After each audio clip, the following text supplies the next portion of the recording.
Hello, my name's Catherine French and I'm a researcher at the Champalimaud Centre for the Unknown in Lisbon.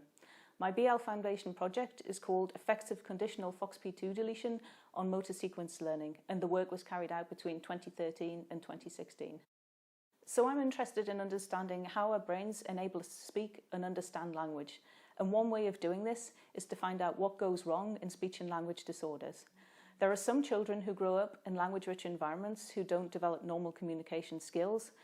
These problems are known to be heritable, but they're normally complex with multiple genes involved.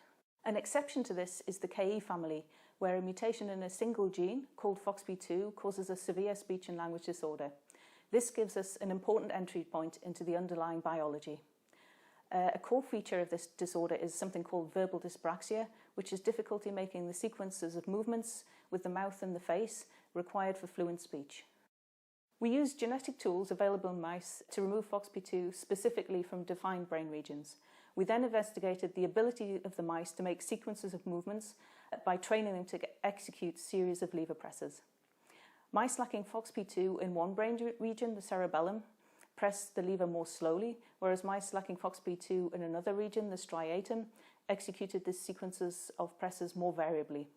We also found that FOXP2 function during development is important for this skill because removing FOXP2 protein in adulthood did not affect the lever pressing. Finally, I'm very grateful to the BIAL Foundation for their funding, which has allowed me to realise this project. If I had to describe the BIAL Foundation in one word, it would be progressive.